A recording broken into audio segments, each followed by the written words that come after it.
Hey there, I'm Jill Griffin, the host of the Career Refresh.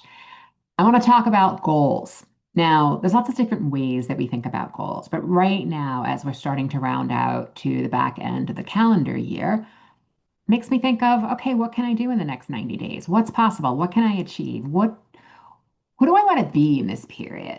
So when you're thinking about goals, you may have hardcore goals that are attached to like OKRs, objectives and key results. You may have to hit a number. You may have some hiring you need to do, some reorging, some job descriptions, all of the things that I'm hearing about.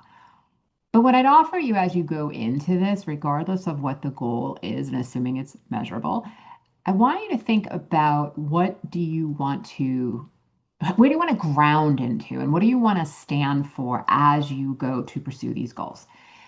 When you're leading through values, your actions, your decisions, your results for yourself first start to become really clear. There's intention in it. And then you also have the opportunity to set that with your team and, of course, cross functionally with anybody you're working in. So, what I would offer you to start with is 90 days, pick two values, right? You may have more than that, but I want you to start with two values and really get clear with yourself. How, how are you going to measure that value? Define it. So if you tell me one of your values is being accountable or being responsible, I want you to define it. Yes, there's a dictionary version of it, but I want you to define what that means for you. And then I want you to think about, okay, well, how is this value going to anchor me? As we go through this process of setting goals, you need an anchor and you also need to be the architect. There's those two ends of the stick, so to speak, right? That you need to be thinking about the vision at the same time staying anchored in something and anchored, one, the goal, and two, your values. So whether it's accountability, discipline, patience, strategic, meaningful work, thinking through what are some of those values for yourself. So, for instance, for me, two of my values are that I'm focusing on for the back half of this year is possibility, how to stay in possibility, which is all reminding myself about a growth mindset and what becomes possible when I stay in that versus thinking about what's not going to work, thinking about how can I make it work, right? Those some of that growth mindset that comes up for possibility. And the second one is generosity. Where are the areas in my life that, that being a personal value of mine, where are the areas in life as I think about the last 90 days of the year that I can lean in a bit more and be extra generous to people that might need it, right? So, defining what they mean, what does it look like when you're aligned to this value? What does it feel like in your body? It is a bit somatic, but understanding when I'm in the flow, what does that feel like for me? And just importantly, thinking about how will I show up? And that also then begs the question of what does it mean when I'm not aligned? How does that feel in my body? I feel like I feel all of my stress between my upper chest and my neck when I start to feel misaligned. It feels very heavy and thick, and there might be a tightening in there. So that's a signal to me that I might be out of alignment. What are the behaviors and it's my mindset around these particular values that I'm choosing? And then when you're thinking about measurement, let's say you're choosing accountability as a personal value. Well, what does that look like? Are you meeting deadlines? You're leading with transparency, you're setting clear expectations, you're having check-ins, there are milestones. What are those areas of accountability? Not alignment might feel like frustration or procrastination or letting yourself or your team down, right? Another might be integrity of being really true to your word and making sure that your actions follow through your word. One of the things about integrity that we often forget is we also need to have integrity with ourselves. So, what are the things that we're saying to ourselves that we want to do? Perhaps that's your non negotiables. How do you want to start your morning? How do you want to prep for your day? How do you want to maintain your sleep habits and your exercise and your wellness habits? Are you in integrity with yourself as much as your integrity with the others that you work with? So, I want you to really think through that. And then I want you to think through measurement. This part is crucial. So, how are you going to track whether or not you're living against this value that you're choosing? Are you going to do weekly reflections? If you've been listening for a while, you know I always talk about what worked, what didn't work, what would I do differently? Are you going to look at it that way? Is there a way that you might check in with teammates or have conversations with them and see if they're aligning to the same values. Are you having a group conversation about how we're hitting our goal?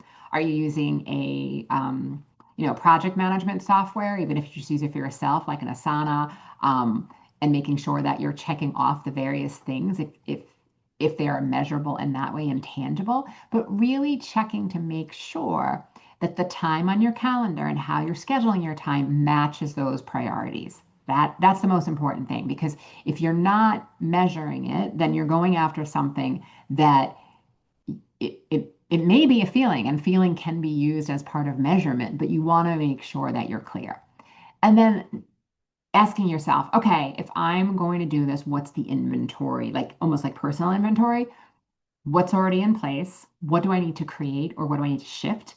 And what is needed by the year end in order to make me feel that I was aligned to these values? I'm going to ask you to stretch your thinking here and go beyond just applying this to yourself. As I mentioned, how do these apply to the team that you're leading? How do you applying them cross-functionally? How do they influence your collaboration, your communication, the way you might show up in meetings? And remember, this is about making sure that you're creating something that you can stay consistent with.